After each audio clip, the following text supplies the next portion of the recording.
Morning, Bob. Morning, Corbin. How are you doing? I'm hanging in there, man. How are you? Doing quite well. Good. So this is episode 5 of The Brown Couch. Thank you to our viewers and listeners for joining us. Yes, indeed. Today is going to be an interesting one. Yeah. Conspiracy theories. Just, I don't know, we'll hit a couple, see how it goes, see where the conversation flows. Just for funsies. We'll just see where it goes. They're fun to talk about, if anything. So. Indeed.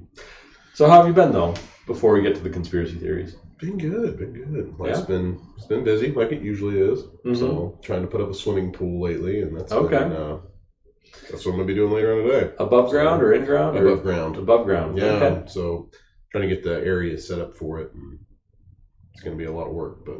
Yeah, it should be fun. Yeah. Kids will love it, right? Nah, yeah. Kids are going to enjoy it, so that's why we're doing it. So. Awesome. Yeah. Very cool. What about you? Yeah, things are going well. Still working with the bedding business side of things. Okay. DIYnaturalbedding.com if you are in for any of your bedding needs. Yeah. Things are going. Okay. Things are moving. Life is good. Good. Yeah. So, conspiracy theories. Oh, man. I know, right? It's always kind of one of those edgy topics, but we've got an easy in to the whole conspiracy theory thing as of yesterday. Yeah. Mr. John McAfee, he apparently passed away in a jail cell in Barcelona. Man, those jail cells will kill you every time. I know, right? Right, yeah. So this one is particularly interesting, I think. John McAfee, you don't know, is a pretty interesting character. Mm-hmm. He started up the McAfee antivirus way back in the day.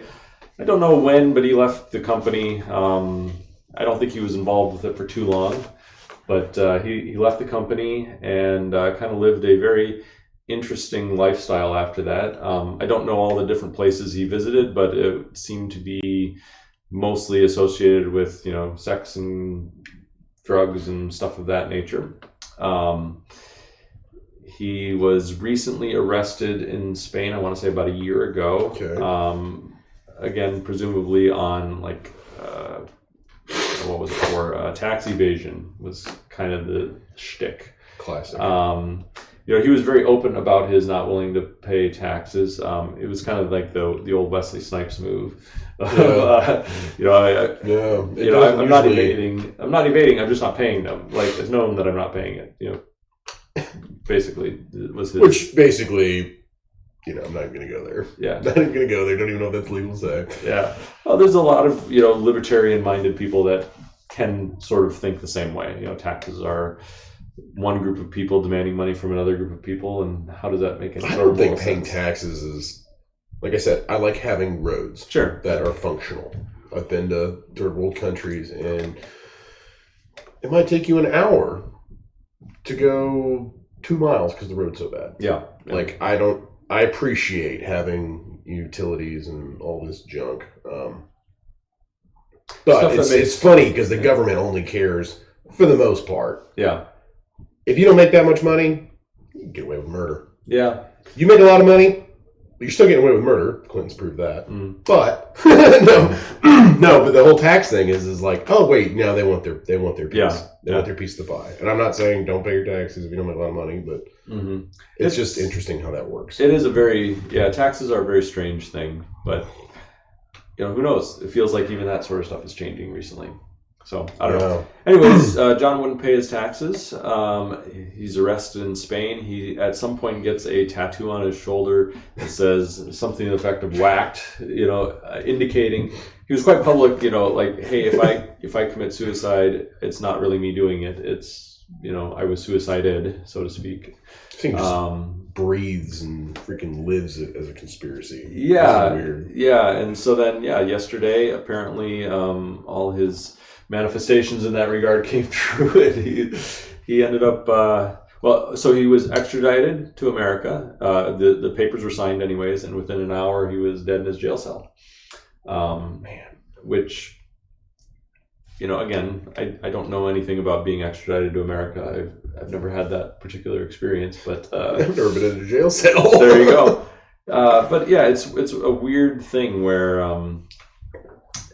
these kind of multi-millionaire playboy, weird lifestyle people, McAfee, Epstein before him, they end up dead in jail cells, which it's just odd. I don't know. I'm trying to understand, the thing is, it's such a plausible thing. Being like, okay, this dude's out here partying, having fun, and instantly has to come back to the United States and gets, he's going to jail for a long time. Sure. And I can understand that the argument of, well, it just makes sense. He didn't want. It's like he's not going to jail for the rest of his life. Well, he's 75, so even okay. See, I don't know. I don't really know a lot about this guy, so I didn't know he was 75. So he's going to die. He's going to die in jail. That makes sense, probably.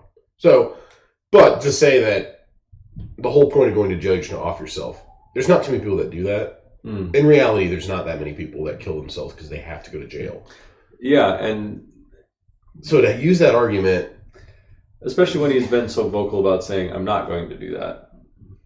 He seems also like the kind of guy who's brash enough to come back here and fight it in the legal system. Yeah. Maybe he's past that because he's been running for so long. I don't know. But even then, legal stuff is changing, so it's also this weird, do you have connection to some sort of USA intelligence agencies? So Epstein had that sort of connection. You would imagine that fairly early on, if you're starting an antivirus company, it's kind of like, the Google and Microsofts of the world. Those things are as infiltrated as can be by American intelligence. They've got backdoors to everything. Antivirus company would have that same sort of, it's like the conspiracies with Epstein of Epstein's still alive. Yeah. I don't know if he is or not. Probably. I mean, because I don't know. I definitely don't think, because I can have an opinion. I don't think Epstein killed himself. I would agree with that. Everything points that he didn't. I love the picture of his cellmate. Of course, they had to find the biggest. You just look at a picture of that, and everyone's like, well, of course that guy killed him. Yeah. No, I doubt that. 2, they already came out and said that they falsified everything. Okay, now you can't tell me it's not a conspiracy. It's not even a conspiracy. I think it's the truth. He didn't kill himself. Yeah. You either whacked him in there, but in reality, I don't think he's dead. I think they just hauled him out, faked it, didn't even use his body. I don't care what you want to think. Yeah. And he's still alive somewhere because of the stuff that he knows. And it wouldn't shock me if this guy. Maybe this guy's still alive. They just whacked him because they're like, let's just end this now. Yeah. Fake kill himself, and now he's back on Epstein's island with Epstein, and they're out there doing their thing. It is such a weird thing, and part of this comes down to the total inability to trust government authorities anymore. Most people haven't trusted the government on certain topics for a long time. For example, anything the CIA says or FBI says. There's a lot of that sort of stuff that just, they're not trustworthy. And I understand the thing of you've got national secrets, you got people doing undercover things, witness protection, whatever. I completely get that. And no, we don't need to know that stuff. But the one thing that blows my mind is this dude was a pedophile and had all these young girls that he took advantage of, and they were hunting little girls down. And now you have all these elites going to his island where apparently that's where he stored them. Everyone's like, well, that might be a conspiracy. It was not a conspiracy. No. That he was a pedophile. One of those Prince in England, what's his name? Anders. There you go. That dude's a weirdo. Yeah. This is deep stuff. All these very well-connected, wealthy people have these weird connections on the Leola Express or whatever the Leola. The one, the plane. Lolita. Yeah, there you go. Something. Yeah. I don't speak Spanish, so I don't know. Yeah, not familiar with the movie that it's named after, but the whole thing is. Well, why? Is him and Bill Clinton that big of friends with Bill? Can go there 23 times.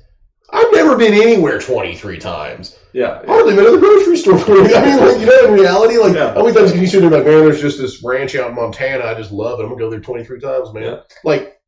I can understand it, you and your wife get married someplace, and every year you go back and visit the same place. That would have to take me 23 years to go back. Absolutely. Yes. Yeah. But you know what I mean? Like that, this must be some special island. Dude, it must just be absolutely gorgeous. Yeah, something's gorgeous. Something's gorgeous. I don't know. I'm just saying, like, there's too much weird stuff going on, and it's just, it's so funny that things can be hidden in plain sight, and no one's going to question it, because if you question it, now you're a weirdo. Yeah. And that's what they bank on. They know they can just let this roll out there, and everyone go. You could have half the population say, "No, this happened." Like, you could have half the population in an outrage over this, an uproar, and guess what? Nothing would happen. Yeah, I can guarantee nothing will happen. We're seeing that nowadays. Yeah.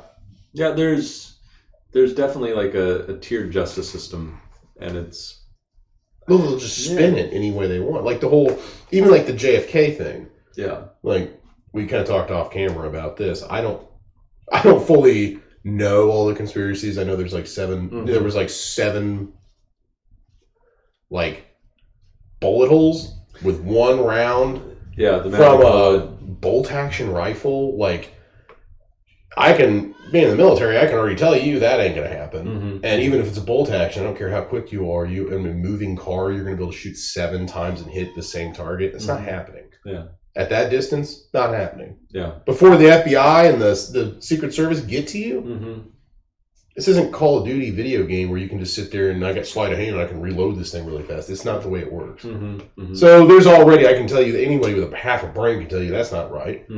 You know, magic bullet. Yeah, that's a whole. But what I find interesting is like the speech that JFK gave about the secret societies and the. Did you hear that?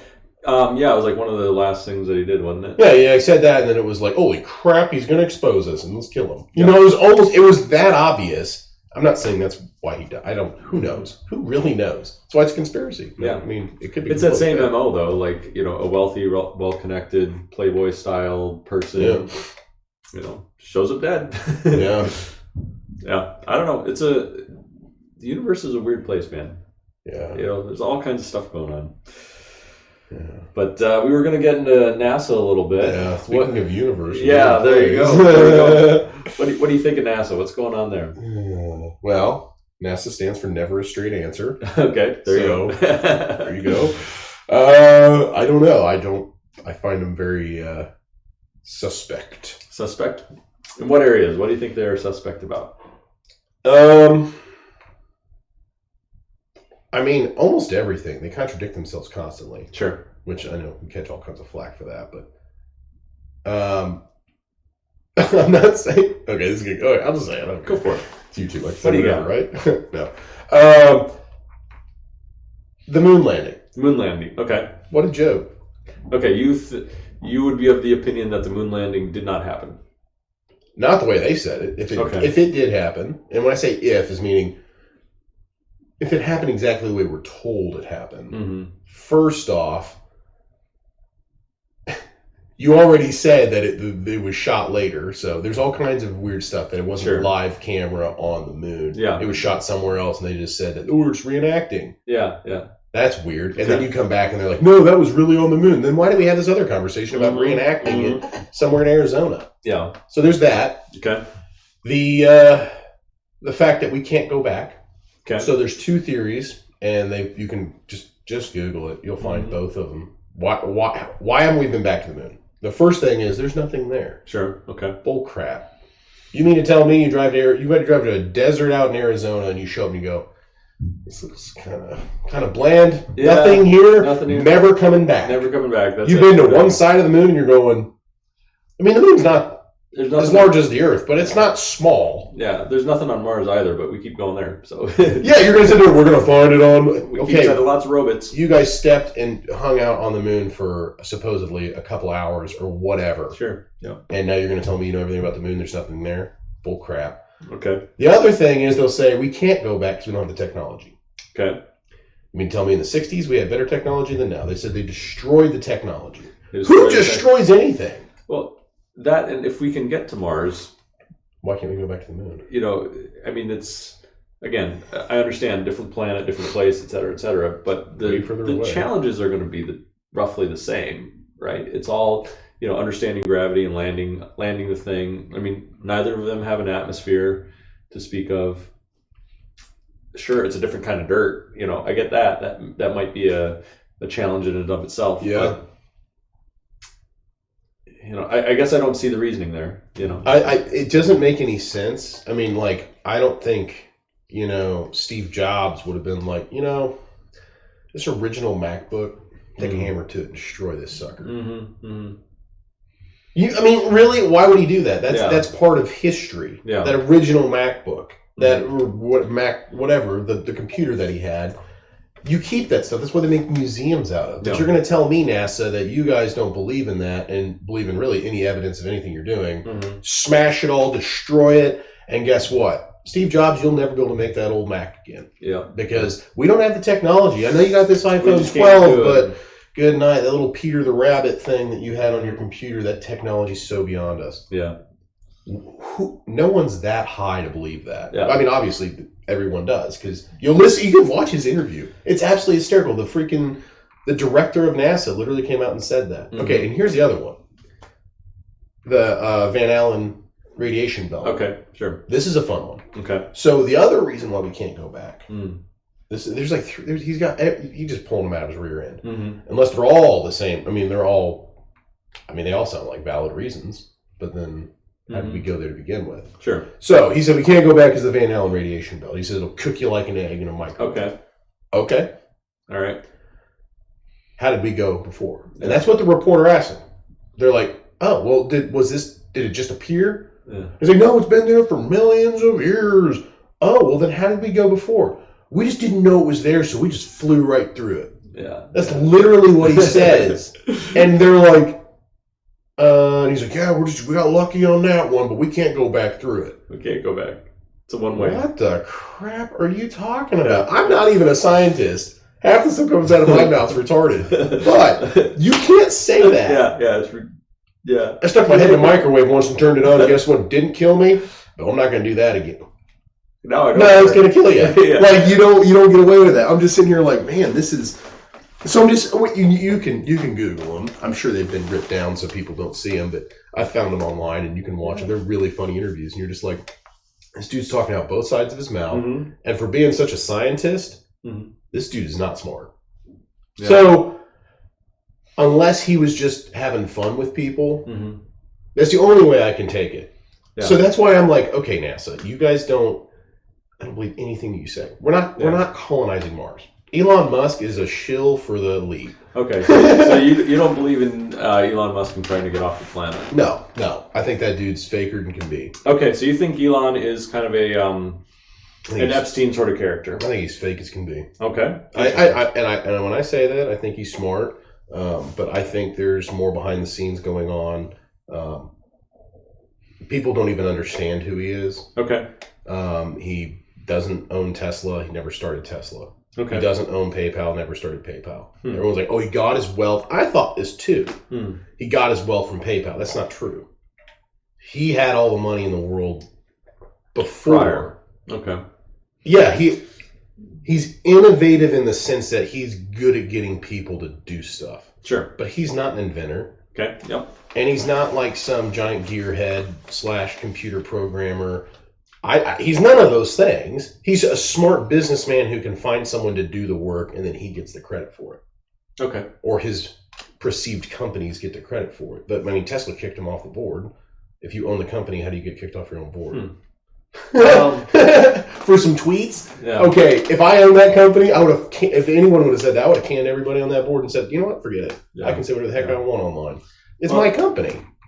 Yeah, I went public. So, okay. Yeah, there's some interesting stuff there with, like, the public side of it. But so I don't know, like, I don't. This is all my opinion, sure, allegedly. Yeah. I don't have a strong opinion on Elon. I think I don't dislike him. Yeah. I think I actually like him as his public persona, his public personality. Yeah, I like him. I'm not talking trash of him. I'm just saying that everyone's idea of him, I don't think it's accurate. Okay. Yeah.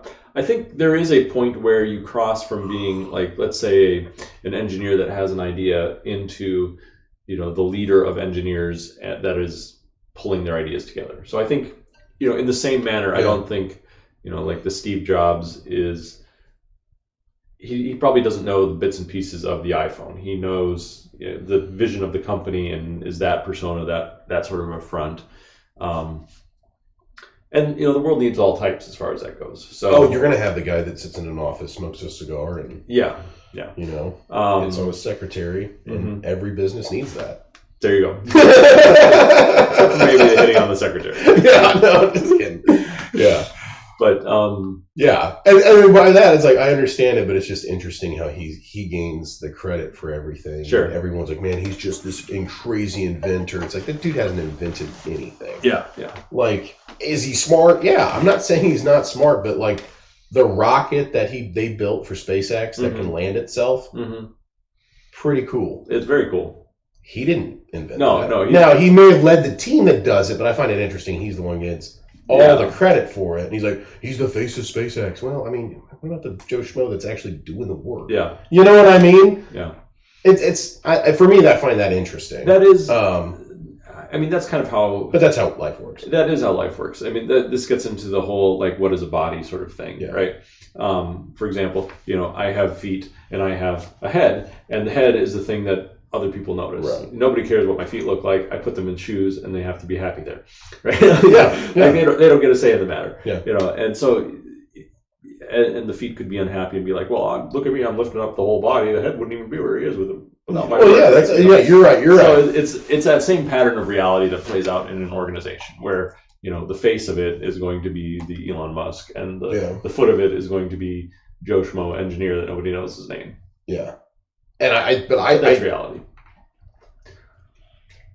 I think my point to everything is I don't think Elon Musk is who he says he is. Okay. And I don't think that it's just interesting to see how people can come out of nowhere and become this thing. Yeah. And have this persona. And it's like that rags to riches stories, except for it's just riches to more riches. There's no rags in this story. Yeah. You know what I mean? Like, but he gets that persona, and it's like, let's just call a spade a spade and roll with it. Now, I think they're doing cool stuff. Tesla's awesome. Yeah. Like their cars they're cool. They're They're not good looking cars. Yeah. I don't think they're sexy cars, but the technology behind them is really cool. Yeah. SpaceX, that's freaking awesome. Yeah. To have a private company go to space. Yeah. Yeah, you try to go to space in your own weather balloon and then call it your own company. Yeah. I guarantee you're going to prison. Yeah. It's an interesting one where so I do agree with Elon in terms of like we need to become a multiplanetary species, because there is this idea of like if you put all your eggs in one basket, that basket being Earth, and something horrific happens to that basket, then you're boned, right? And so there is an idea that okay, maybe getting to Mars or some other planet or out of the solar system is a positive thing to do, and I would tend to agree with that. I think the moon landing stuff is interesting because at that point in our nation's history, we actually had a couple of things going. One, we were trying to, be the best nation on earth, and we're kind of vying on a political scale with, say, Russia or this new kind of.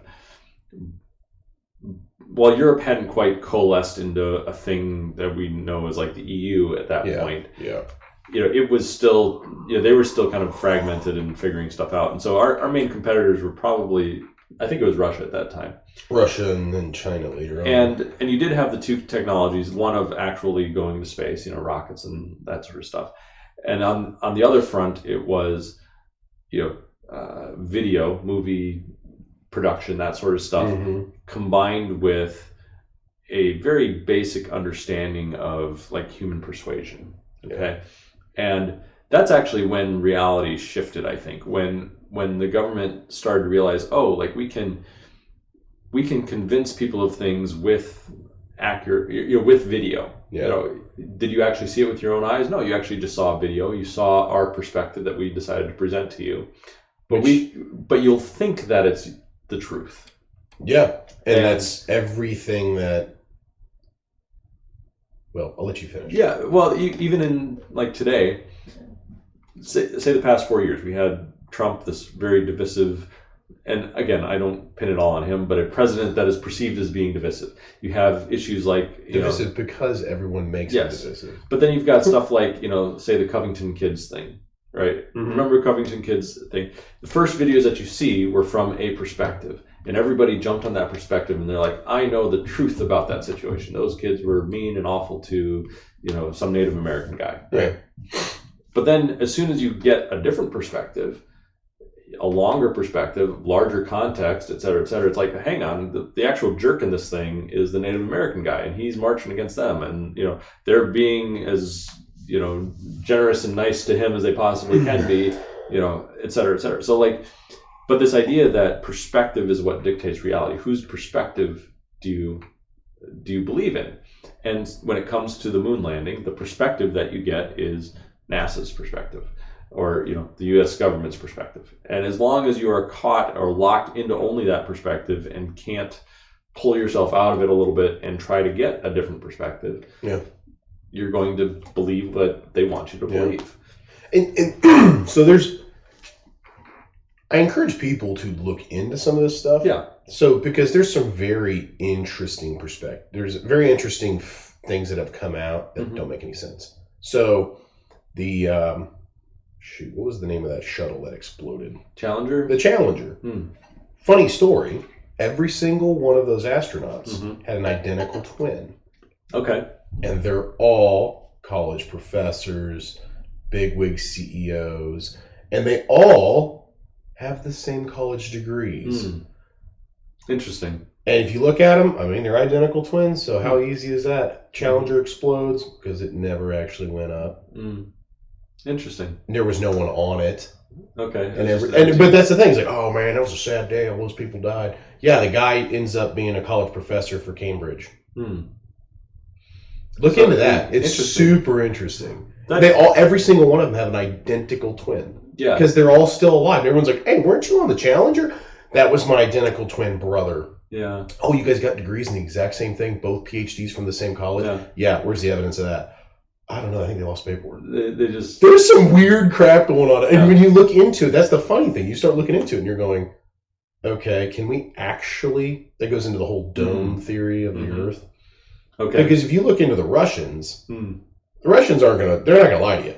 No, pretty much every astronaut we've sent to space is dead. The U.S. is like, dude, almost every single one of them are alive. China's like, we're not even trying to go to space because everyone dies. Yeah. You look into the other, and everyone's like, no, that's because the technology, we're so more advanced. We're not more advanced now. The Russians are so much more advanced now than we were in the 60s. Yeah, in the 60s, every freaking Russian astronaut was dying. Yeah. I'm not talking about the guys just floating around in our atmosphere. Okay. Being like, oh, the first guy to space. Okay, that's cool. But the Russians didn't try to go much further than that. So what you're saying, as soon as they get out past where we have, say, the International Space Station or something, like that's when you're hit with the radiation. I think reality kicks in real quick. You're not supposed to leave this planet. Interesting. Okay. Because here's the thing. Every picture taken from space. So here's actually a really fascinating thing. This is going to go rabbit trail hard. Sure, let's rabbit trail. You can't see stars in space. So why is that? You need, the theory is you need an atmosphere. So every picture, every video taken, you can't see anything. Okay. The theory is you can't see the gas until you get into an atmosphere. So an answer that I would give, but it's just again, a theory. I don't know. Yeah. So I would say you need something like a shadow to block out the sun in order to see the stars. And it's probably not sufficient to turn your own back to the sun. So we only see the stars on Earth when the Earth has rotated such that we are within the Earth's shadow and looking out at the stars. Like, the Earth's back has to be turned to the sun in order for us to see them at all. Otherwise, all day they're there, but you can't see them. But my point is every picture you're getting from space is highly edited. So NASA has their own computer. What do they call those? I think they edit pictures. Sure. Yeah. So apparently, We don't have the technology to take colored photos in space. So everything is colored to what they think it is. There's a whole interview, actually. You can probably find it on YouTube. It'll get kicked off before you can actually watch it, though, because I said this. Not that important. There's a guy that they hire just to color pictures. And he's like, I love to think of the Milky Way as looking like this. Looking like this, yeah. So you mean to tell me that, first off, we can't take colored pictures into space because we don't have the technology, yet my iPhone can do a better job than your... And then everything's blurry and looks like crap. Everything's computer generated that looks good. Yeah. And you're still, how are you sending signals from Mars? They're like, oh, we got the Mars rover. I'm just trying to get cell phone reception in my basement. And you mean to tell me you can, like, well, we got these high frequencies, it's all directional and blah, blah, blah, blah, blah. I'm pretty sure you guys have been talking about 5G for a hot minute, and I still can't get reception in my basement. And that's supposedly 5G. Yeah. So that's why I come across as very leery of a lot of stuff because it's like if you just look into it and they're like, well, you're not an engineer, you don't understand. Yeah, but I have a lot of common sense. And they're like, well, it's common sense that we go to Mars. Here's the thing. If we're destroying this planet, how much harder is it going to be to seed Mars and turn that into a livable place? Not let alone the logistics of getting anyone there. We've never been there. Yeah. And you're like, we're going to live on Mars. How do you just try to send one person to Mars that doesn't die? Yeah. That's all. That is more reasonable to these people than just fixing the problems here on Earth. Yeah. That's like saying, instead of just driving there, I'm going to drag my face across the ground to get there. There you go. And that's a more logical way to arrive at this destination 20 miles away. You're taking the high road and you make this sound like this is man's achievement. This is way easier fixing this place than building another planet. I do agree with that. So I think that there's almost a rapture mentality. And I've heard that before, and can't remember the name of the book that I read, but this idea that, hey, if we can just escape this place, then things will be better. And a lot of people fall into rapture mentalities. A lot of Christians fall into rapture mentalities. Yeah. We're just pegging it on Jesus coming back, and then the saved will float up into heaven, or whatever the case may be.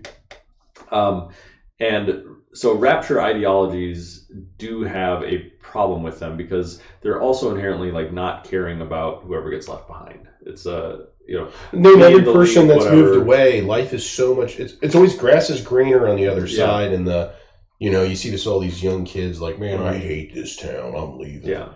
And then 2 years later they come back and they go, yeah, it wasn't as cool as I thought it was. Yeah. So I don't have a rapture ideology about like moving to Mars or something. Like at the same time, I have an explorer ideology. Like in order to get Mars to be human livable, it's more than just introducing plants. Like we're talking terraforming, we're talking, creating a magnetosphere. Terraforming is an idea that was made in a movie. Yeah. And it's not even realistic. It's not realistic for us now. Yeah. That everyone's like, we're going to terraform. Terraform like what? Maybe you could have a settlement on Mars and say, and by settlement, I mean, an actual community of people, not just your 10, not 3 astronauts. Yeah, I think you could get your 3 astronaut or 10 astronaut settlement in, say, the next 100 years. I think that would be possible. I don't think you could get your 1,000 person or your 10,000 person settlement for probably 1,000 years. Yeah. Okay, it would tend to be like one-way journeys. You're going there to die. You're not coming home. So that this whole the back and forth and actually truly being multiplanetary, that's the 1,000-year, 10,000-year project. It's not the 100-year project. Yeah. Elon Musk is not going there. Well, that whole thing, and he's like, well, I'm gonna, he's trying to do this thing where you can like reserve seats on a spaceship to go to space. Yeah. First off, when you say going to space, what does that mean? Yeah. 2, I'm not paying, which I don't have the money anyway, but it's easy for me to say this. But I would not pay for a seat to go float around in our atmosphere. When you say you're going to go ride and see space, are we actually going to space, or are we just going to hang out in our own atmosphere and say, okay, guys, the ride's over? No, I want to get away from Earth. If I'm going to pay that much money, we're going. You want to do the slingshot around the moon and see Earth from I want to see Earth and make sure it's not flat. There, there you go. No, but you know what I mean? Because it's real easy. Like you look at these jets and these guys that are like, I mean, the GoPro guys, or the who is that? The Red Bull guys who are jumping off platforms in space. They're not in space. They're still. I mean, if they were in space, really they wouldn't be jumping into Earth. Yeah, that's not the way it works.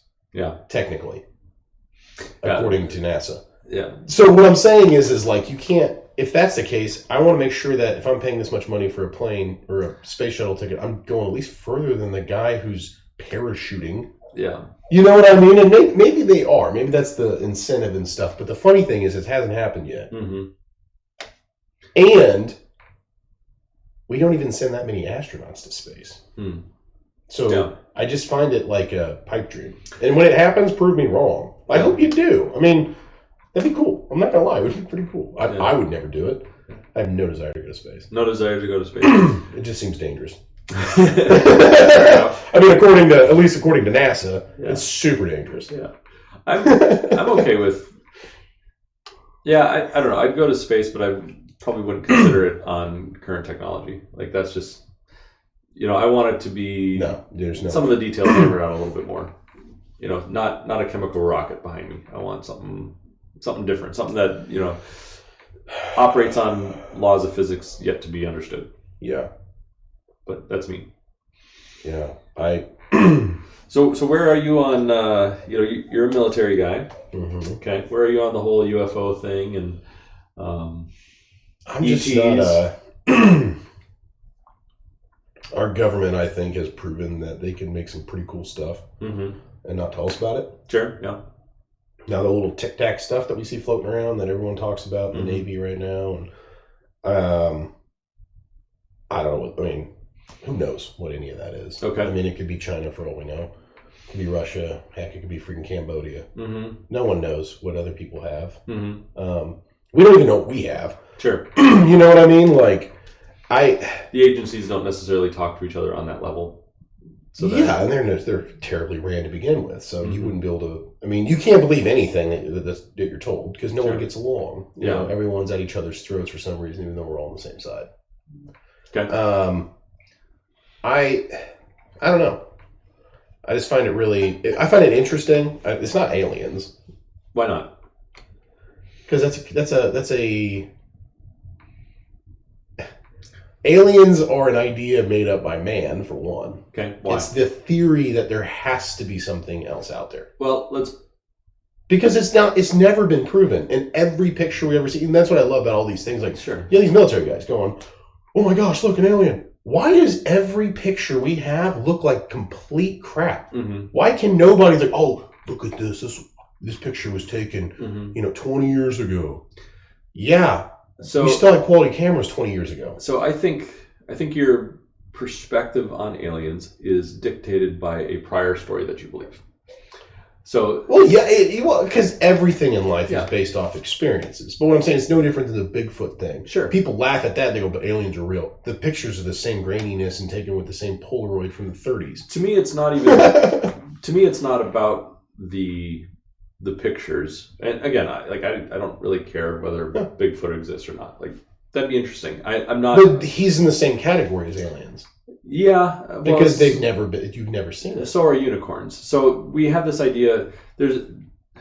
Humans operate by generating a mythology about stuff, and so this mythology is tied into who we are as a people, what our role is in the universe, etc.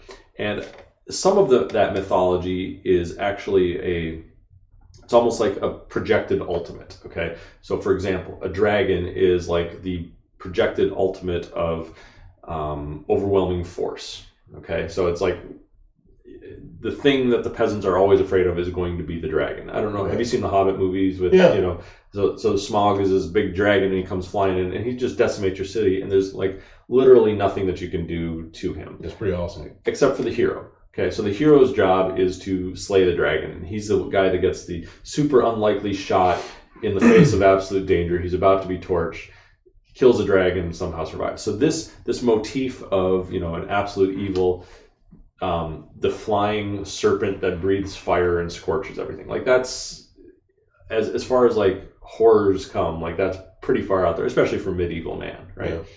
Now, today, we've got the advantage of, say, like H.P. Lovecraft, and so the idea of like these giant sea monsters coming out, or Cthulhu or whatever. I mean, so we keep generating these horrors that, in some sense, clearly don't exist, but at a deeper level, they do exist. They exist in that the universal is an existential puzzle. The dragon of time is going to eat you, and there's nothing you can do about it. And how do you become the hero that defeats that? Okay. Like, how do you connect with something or have that energy within you that survives past the end of your days?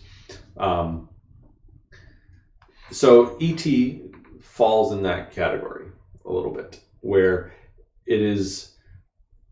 it's a representation of the totally foreign, totally unknown, and yet also more technologically advanced than us. So, we are to it like our relationship is to, say, a fly. Okay? Like, we're not afraid of the uprising of the flies. The flies don't bother us. We have chemical warfare. We can swat flies with fly swatters.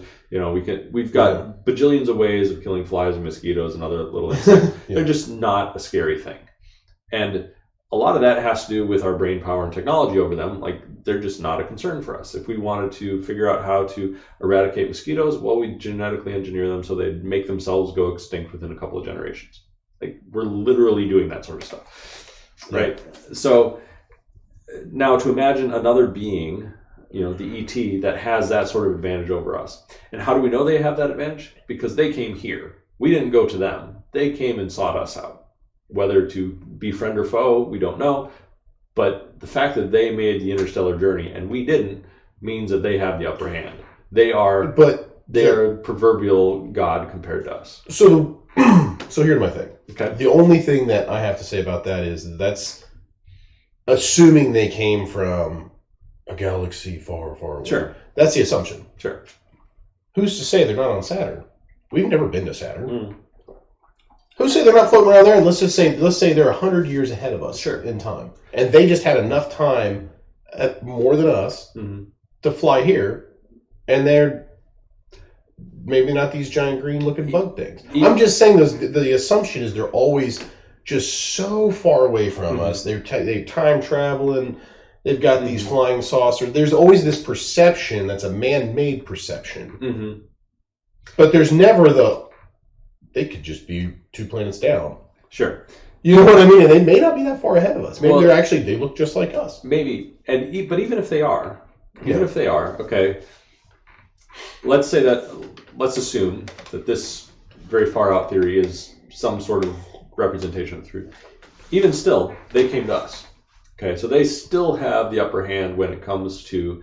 but what if they just ran into us and they're like, holy crap, there's people living here. Let's just keep watching them because we don't know if they're nice people. Sure, there's that. You know what I mean? Like our whole thing of going to Mars. Yeah.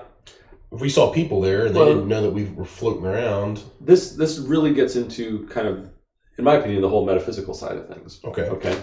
So right now, most people believe some version of separateness as their metaphysics.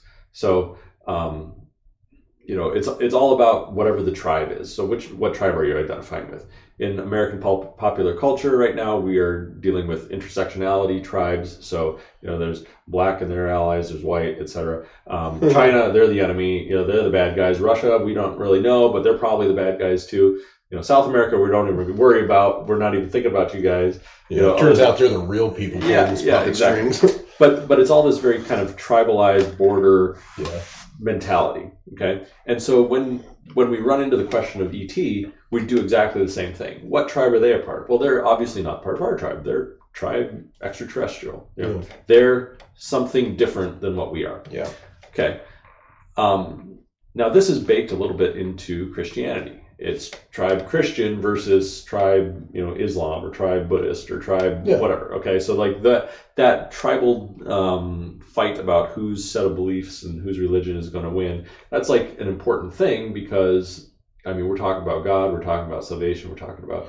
Yeah, but I mean, that's the thing is, though, is you also have, like, the tribe of what's right and what's wrong. Sure. So you have your tribe of murderers. Sure. Yeah, we all kill people for fun. Yes. You know what I mean? And then everyone goes, yeah, no one wants to be a part of that tribe. Like, right. There's obviously light and dark. Sure. You can't be this lukewarm, weird thing of, like, murder's sometimes okay. Yeah. No, it's not. Well, you know what I mean? So that's why I think the whole tribe thing is not a bad thing. Sure. I mean, it's what we're here to do. But I think it's honestly just part of humanity. Yeah. You're going to have it. You don't have a choice. So metaphysically, though, I think that we are all one consciousness experiencing itself. So that sense of being inside you is this exact same, there's only one of them, same being that's inside me. So, and that sense of being, it's kind of the cosmic egg. It births itself into its dream and experiences it itself from all different perspectives. It's kind of depressing. Well, because no one's special. No one has their own uniqueness when at the core of you it's just this giant thing. Right? Not really. I mean, you have uniqueness in form. You have uniqueness, but not in soul. The essence of who you are is not unique. The essence of who you are is eternally God. Okay? So it is like there's not a separation there between yourself. So the essence in you is divine, just like the essence in me is divine. But it's all the same. But it's one divinity. There's not separate sources of divinity. So people aren't really, but with that thinking that people aren't that unique. Well, at the core of who they are, they're not unique. They're not unique in terms of, say, love and acceptance by the divine, because the divine is... They are the divine. They're well, okay, and we can go into the doctrinal side if you want, because that's interesting. But that also applies to something like extraterrestrials. Okay, so let's go back to our tribalism on Earth. How then should I treat the Chinese? I should treat them as though they are, my neighbor. I need to love my neighbor as myself. They are, but it's almost deeper than that. It's like, I need to figure out what is the most loving way in any particular situation in terms of how to treat you. And so if I'm having some element of like, oh, I hate you for X, Y, and Z, well, at that point, I'm not loving you as you need to be loved. Like, I need to figure out why I have this hatred inside me. Same goes with the Russians, same goes with, people south. Like, the tribal borders don't matter, because the thing that unites us all is this common consciousness that is rooted in divinity. But it also applies to every other creature that might ever exist anywhere in the universe. So extraterrestrials that come, assuming they're conscious, which I don't know what else they could be, their consciousness is, again, the same as my own. And so we are already one in some way, shape, or form, even if you look ugly like a green-eyed monster, even if you've got, evil intentions. The intentions of your particular form don't stop that commonality in consciousness. And so, again, I look forward to this idea of meeting aliens, because it would be meeting more of me that has completely different experiences, just like I enjoy studying octopuses or... So, but what if their theories contradicted yours? I don't think that they can. And again, what if they said they came here and they literally birthed us in some kind of petri dish? That could be true on a physical level. Like, okay, your forms were started through this genetic code that we seeded this planet with, et cetera, et cetera. That's fine. But our form is like the inside of the dream. The thing that producing the dream, the consciousness on the outside, is still always going to be one and the same for every possible form, because there's only one. That's interesting. But if you get into the doctrinal side of things, so God is supposed to be omniscient, all-knowing, omnipresent, everywhere, spirit, that sort of thing. Yeah. Like, okay, we'll replace the word spirit with consciousness, and now all of a sudden, that has to be something close to the doctrinal truth, because how can God be all-knowing if he doesn't know exactly what it's like to be having this conversation? both from your perspective and my perspective, right? Mm-hmm. So like God has to know that somehow. Well, how does God know that? Because God is the awareness, the consciousness behind it that's actually experiencing it right now. Both at the same time. And God will be on the other side of this video, anybody who watches it, it'll be having their experience too. Right? And that's how the all-knowingness works, and that's how the omnipresence works, because every perspective is one that God is currently experiencing. Now the form dies, again, Bob will last another hopefully 50, 60 years, something like that, be 100-year-old, with a cane walk around, fall down the stairs, tip over dead. Right?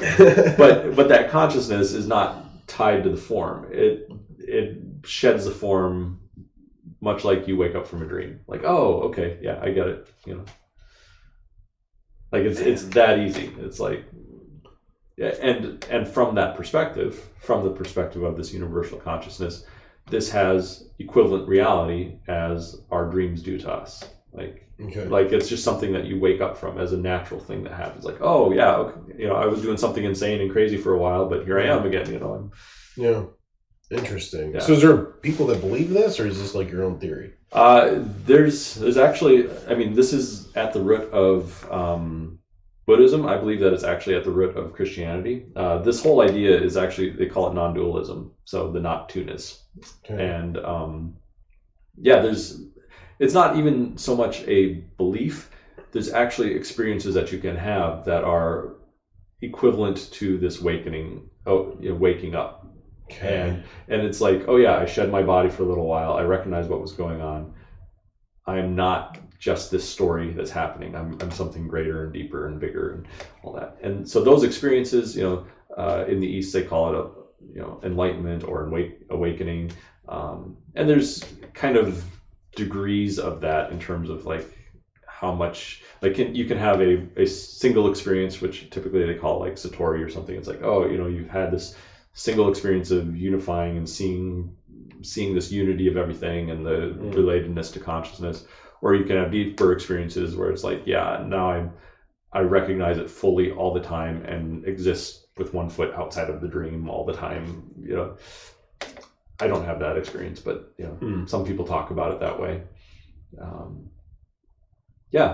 But again, it's not believed so much as it is experienced, and that's also another weird part of it. Yeah. Yeah, that's crazy. I've never heard any of that until I met you. Yeah. Well. Yeah. Okay.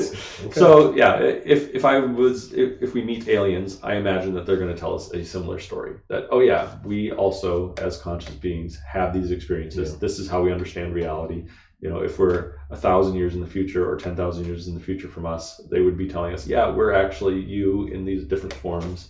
We're going to come here and help you out with technology or try to enslave you, one or the other. But yeah, it's interesting. It's going to be really fun to see what they conjure up when they actually figure out what these aliens are. They keep talking about on the news. Do you think they actually will? Or do you think it's just going to be this thing that's drawn out for another 40 years and we're still just seeing stuff? Because it is interesting that, like, when I was a kid, aliens was this funny concept. Mm-hmm. And only the really whacked people out there believed it. Yeah. But now it's like, freaking CNN and Fox News is like, aliens again! And it's like, I never thought I would have seen the day. Yeah. Where that's like a real thing. It's a common... I think that we are actually in a... what's the phase called? Where it's like the people that are in the know, and they've already had not just like one meeting, but like people. Yeah, exactly. It's getting you used to it, accommodation phase. Like, okay, so we're seeing it not only in the news, how they're talking about it, but we're actually seeing it in television. There's a new Netflix thing coming out. It looks really weird. So it's a dating show, right? But what they do is they take the people and they put prosthetics all over their face, and they make them look like animals, or so you've got like a yak head or a dolphin head or whatever. What? Okay, so the theory is something like, can two people fall in love based on conversation without actually knowing what the other person looks like? And so to do that, they're doing this weird, elaborate disguise. It's crazy, right? This sounds whack. It's very whack. It's very, very strange. It's also like deeply intriguing to me. I kind of want to Google it now, like in a really weird, demented way. Yeah, Just being exactly. like, how sick is our culture right now? Well, see, I don't look at it as sickness. I look at it as we're trying to learn how to accept the other, whatever the other is, even if they look completely different than us. Okay, But so don't you? Okay, so we're going to do a dating show around that. But why don't people just do that in real life? Because they're always like, well, I gotta put a yak head on for this to work. Yeah. Instead of me actually just going out and not being a judgmental piece of crap and going and visiting and meeting with somebody and going on a date. So apply that to aliens. Like, can you non-judgmentally meet an alien and shake their hand? Or what would you be thinking about that alien when you're doing it? Well, I don't know. I would probably just be like, well, I mean, it depends on if they came up to me like, what's up, bro? Yeah. I'd be like, wow, did not expect you to speak English. Yeah. But if it's making this weird insect noise, I'm going to be like, it's no different than like when you see a dog for the first time. You're like, is this a friendly dog or is this not? Okay, but what I'm saying is with humans, it's different. So you can use that logic, but for the unknown, the way that humans are designed, I don't think you don't walk out there and you see a grizzly bear and you're going, was this one in a circus or is this crazy? Okay. I'm just saying, but with a human, I don't have that.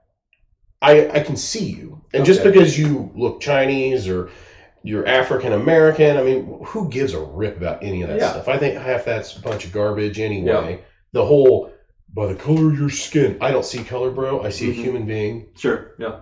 And they deserve to be treated like everyone else. I don't care if you're Russian, Chinese, all this bullcrap.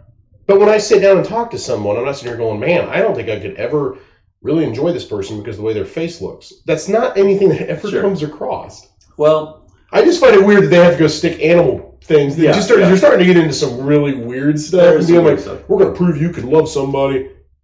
How about you just go out and do it? Yeah. You don't have to repaint their face. So I agree on one level, but I also... It's very shallow. I think a lot of that's very shallow. Yeah. But I think that there is also like this element... There's a section of the population that has a hard time getting past the physical looks. Okay. That's because our culture breeds narcissists. Yes, yeah. But I mean, just go to TikTok. Yeah. Everybody's a narcissist. Absolutely. I mean, look right there. You want to fix culture, get rid of half your social media. That'll fix a lot of it. There you go. All these little girls. But even like, here's an idea like beauty pageants. Okay, it's a silly idea, but again, like there are standards of beauty, and I don't know why they're baked into our evolution, but they are. People have that which draws them, that they find attractive, and it's not the same for everybody, but yet it appears to have some sort of commonalities with, again, most people. Beauty pageants are weird. But then we go ahead and, maybe we value those people's opinion more. They become the popular ones, or we value, we find it easier to love them, whatever we mean by love. And I'm not just talking, attraction, but like I think there's attraction is a real thing. Yeah. And you're attracted. Like your attraction to people is different than my attraction to people. And that's the beauty of people being individuals and everyone being unique. Yes. That's what I find interesting about beauty pageants. Is you can have someone, I've seen women who have won beauty pageants and I'm like, there ain't nothing there, bro. Yeah. Yeah. Take that thing away from her, strip her of her title right now. Yeah. Like there's nothing beautiful. I mean, like I've seen it and it's okay to say that. Like she's not attractive to me. Mm-hmm. I don't know who the judges were. Mm-hmm. They were probably blind. No, I'm just kidding. No, I'm just kidding. But in reality, I think it's interesting because it's a matter of opinion. Sure. And there's people that find people that I don't find attractive absolutely attractive. Mm-hmm. And that's what's wonderful about it. Everyone is unique in their own way. Mm-hmm. And everyone, I mean, there's people that have gotten married that people never thought would ever get married. Sure. And their spouse loves them to death. Yeah. Their personality and all. But there's also some stuff like statistically, those that are conventionally attractive, let's use that statement. Yeah. And by conventionally attractive, I mean attractive to more people. I think it's the form. Yeah. It's not just, I'm not talking about just the form of the body, but even the form of the face and the way that things are structured. I think it's appealing to humans. Stuff. Yeah. To humans in general. And and those people's lives are easier for some purpose. Like doors open for them in ways that they don't necessarily open for unattractive people. You know, look at statistics on. Have you seen Bill Gates? Well, no, I'm just kidding. But you know, wealth is an attractive thing. It indicates that you can provide. You know, if you're the wealthiest person on earth, then you know. I mean, most wealthy people have like supermodels. Yeah, and that's not a relationship built in love. That's a relationship built in you're super hot and I'm super rich. Let's do this. Yeah, you know what I mean? I mean, in reality, let's get realistic. Like, he's just got a great smile. I'm sure that smile, and it's backed with billions of dollars. You know what I mean? Like, that's anyone could be like, no, you can't say that. They love each other. Yeah. Really? Yeah. Like, they may, but roping it back to, you know, this whole alien discussion and, you know, that side of things. Like, there is something where, you know, if the aliens looked like us or looked like supermodel versions of us, we'd have a lot easier time relating with them than if they come and they're looking like bugs. And we would assume different things about those creatures based on... I would say because it's an unknown. Yes.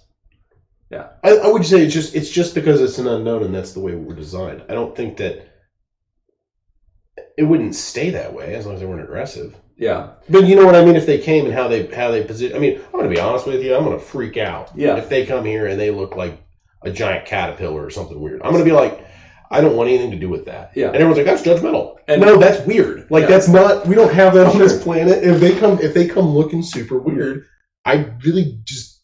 And see, that's where I don't even watch movies like that, let alone know that in real life. And that's actually where I have kind of like this fundamental, not a disagreement, but difference in opinion. Okay. Because one of the things in this spiritual metaphysical side is like, yeah, there's always going to be the unknown, and the unknown might be, you know, the black person compared to the white person. It might be, you know, the Chinese person. It might be the Russian person. And everybody has like a different level of what they consider unknown. Or it might be the caterpillar-looking alien. But to me... I'd want someone else to go up there and get bit before I do that. Sure. You know what I mean? But to me, the unifying known thing is the consciousness. That's the thing that transcends all color, all race, all creed, all species, all galaxies. You know, that's the unifying factor is the consciousness. And that's what makes it the divine thing. No thing, because it's not really a thing. But that's the connection to everything. And then it's also, that's why stuff like, say, critical race theory doesn't work, because critical race theory gets hung up on the physical, which again is always going to be some element of unknown or something that divides, because there's all kinds of physical traits. Well, critical race theory is the most racist, divisive thing out there, because it's the most shallow. You're basing everything off of color. Yeah. What the heck? How much of an idiot are you? Okay. Like half the population doesn't do that. Yes, but, and I'm going to put it out. You just did exactly the same thing with caterpillar alien. That's not the same though. That's not even close. Because it is the same. So do you do that with like if there was a giant anaconda in this room? Sure. Well, you would just sit here and be like, bro, we got the same consciousness. I would not be in this room. Okay. I think that... Now, if that thing stood up and walked up to you and just sat there and stared at you, you'd be like, we are the same consciousness. There'd be no level of fear. There would absolutely be level of fear, because this form has eons of time where it's afraid of anacondas. But I'm saying something loosely an alien, something. Let's say that's not even of this world shows up here. Shows up, and you don't know. I'm only saying is I don't want to be the first person to walk up and go shake something's hand when I don't know if they're cool. Yeah, I don't know if me just touching them is going to kill me. Yeah, I don't know anything about this. Yeah, so I don't want to be the first person to walk up there and be like, I don't want my little boy to be like, Dad got killed because he was an idiot and walked right up to this alien and the thing shoot his head off. Yeah. You know what I mean? Like, I just don't want to be that guy. That's all I'm saying. If they turn out to be super cool and his name's Doug, then let's roll with it, Doug. Like, let's do this. So I'm of two minds. So there is the body preservation ego mind that's like, okay, I need to be wary and careful around whatever it is because this body is fragile and will die. I'm also of the mind that this body will die and it's going to die anyways, but the consciousness behind it doesn't and is shared by Doug the alien that might be deadly to me. And so, yes, there is going to be risk in engaging with stuff. There's always risk in life. And in fact, you've already lost. By being born, you will die. The risk is already assumed somewhere. Yeah. And so, again, I don't know how to answer the question of what I would do. Would I be the first one to go up and, shake Doug's paw? But at the same time, whatever happens, should I be the first person to go shake Doug's paw, I'm not worried about it because I know that the end of the body is not the end of me. Well, yeah, I agree with that. But it's also one of those things where it's easy to say. It is easy to say. It's much harder also, you know what I mean? Like, it's also one of those things where, I don't do risky things. Sure. I do. But it also... I do when I get paid for it. Yeah. But I don't do risky things out of just, I don't give a rip. I already know that when I die, that's not the end of me. I don't do it because of that. And if an alien showed up here, I wouldn't be like, everyone dies, whatever, bro, come over here, give me a hug. I'm just not going to, I've got a family that I'm thinking about, more or less, and I just don't care. Someone else can go up there and get blown away. Yeah, to me, I figure if the aliens are putting in the time and effort to actually land, then they're already not of the threatening kind because they're going to be advanced enough so that they don't need the Earth for resources. Like, that'd be silly. Or maybe that's why they're here. I doubt it. See, again, I think humankind is already to the point where we don't, where we're getting past to the post-resource thing where everybody has enough. I think we're almost to that point, say in America, nobody's starving anymore. I think we're about to export it to the rest of the world, so nobody needs to starve anywhere. So I think we're almost in a post-resource world in this world already. So, and I think if aliens have the technology to actually come here, they've figured out how to be post-resource in their own planets. Or what if they, all the alien movies, they're coming here because we got a resource that they need. So that's why they're scoping out going, hey, they got exactly what we need to run our spaceships. Well, here's what I think is we are finding out on this planet that the most important thing, and this is what social media is teaching us, the most important thing is something like thoughts or perspective. So 1984, the thought belief. Kind of. So if I can bend your perspective or bend your will and allow you to give it over to me, and I can manipulate and control you through media or through that sort of stuff, then that's actually more important than whatever you own, right? So it has something to do more with spirit and your outlook on life and that sort of stuff. What sort of energy are you putting into the world than anything else? Which is interesting because that's only true until they take everything you have. I don't think anybody's coming to take it, though. They won't come take your guns. Why does that matter?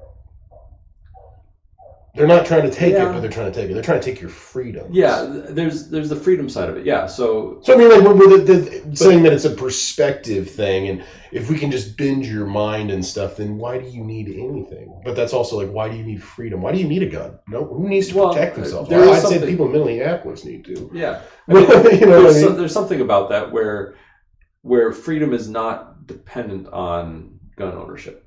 In my mind. Yeah, but also saying that, why do you need a house like this? Just, why don't you just give it to someone else? Or why don't you just let 40,000 people live in here? Because I like my home and I want to live in my own home. I don't want to share my home with a bunch of people unless it's my family. And you know what I mean? But it's like having someone come in and tell you, this is what you're going to do, Bob. I know you've worked really hard and your family loves this house. But we're going to move 5 other families in here. We're going to take the deed to your house. It's owned by the government now. And you're going to like it. They probably wouldn't get off my front porch. Sure. Come and take it, bro. So, again, I've got I got the capacity to move into all these different perspectives. And on the one hand, there's a part of me that would hate it. Absolutely. On the other hand, I recognize fully that this house is a shelf life. I have a shelf life. Everything that I know or love about this universe is going to go away with my own death at some point. And so you don't believe in You don't believe that you should be able to work and own something. No, it's not that. It's more that, like, okay, let's say, God forbid, my kid gets hit by a car. Mm-hmm. Okay? Now, that's a sudden loss of something that I care very, very deeply about. Yeah. Right? And yet, at the same time that happens, I also recognize that my child's life is not mine to hold or hang on to. It's not something that I can control. Right. Like, at the end of the day, the divine spirit is the thing that is deciding when stuff comes and when stuff goes. Okay?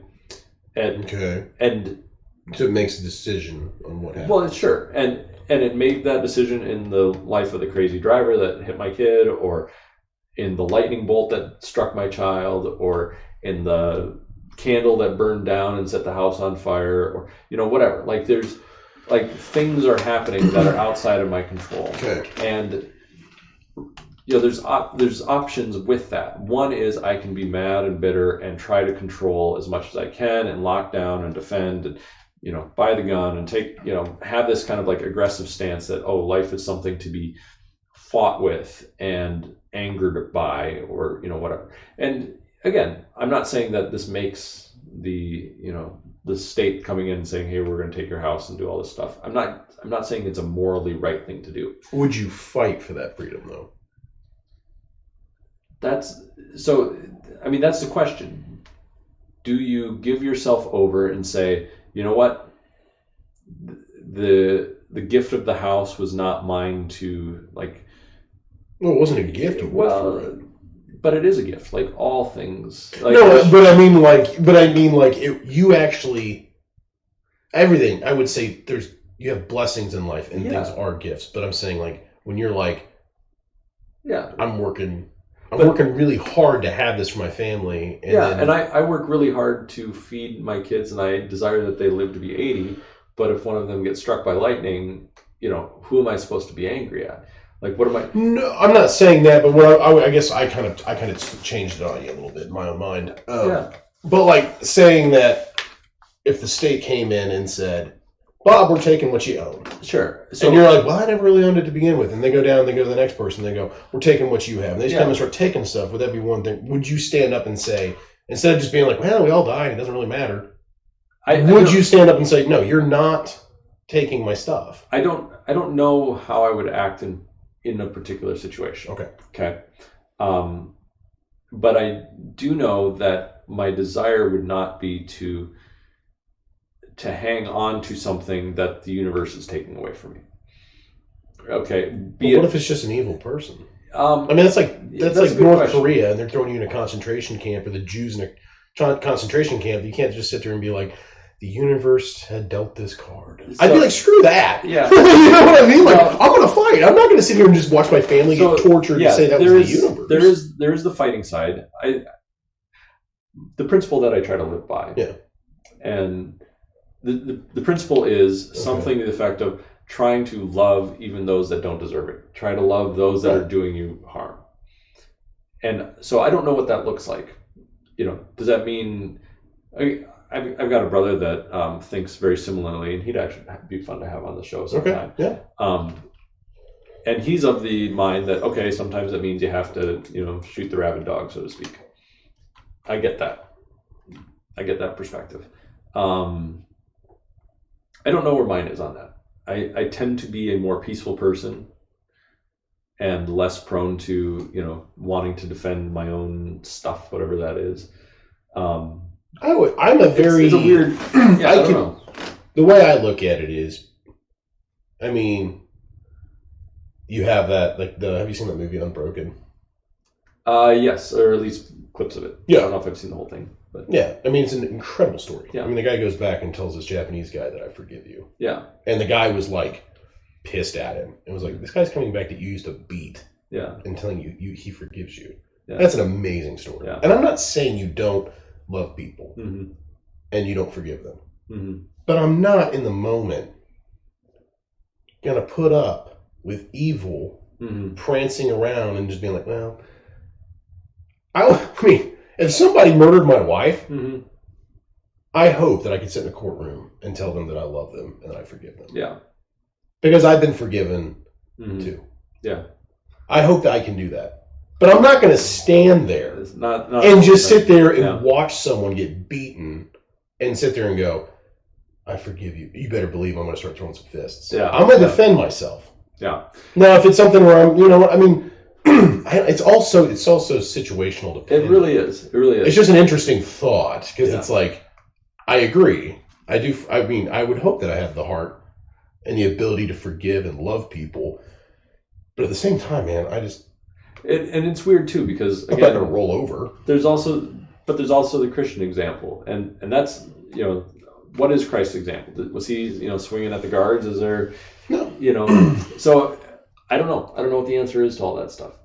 Yeah. I hope I'm not tried in those situations. Let's put it that way. Yeah. No, that's well said. Well said, because it's really easy to speculate. Yeah, it's really. I can get all worked up and fired up because I'm an Yeah. emotional person in general. But in reality, Lord willing, we neither one of us have to go through that. Exactly. Any of those situations to be able to, and maybe even the alien one. Who knows? I don't want to lose you, Bob, to an alien. There you go. Watch out for Doug, right? Yeah, Doug. He'll get you every time. That's interesting. Well, Yeah. Thank you again. Yeah. For a wonderful conversation. Thank you to our viewers and listeners. Yeah. Episode 5 here, conspiracy theories and all the rabbit holes therein. Yeah. Like, comment, subscribe. Definitely comment. Let us know what you thought of this episode because it was all over the place. It was all over. It would just be interesting. Yeah. Just interesting what people think. So. Exactly. Cool. Thank you. Yeah, not a problem. Take care. Hey, you too. Bye.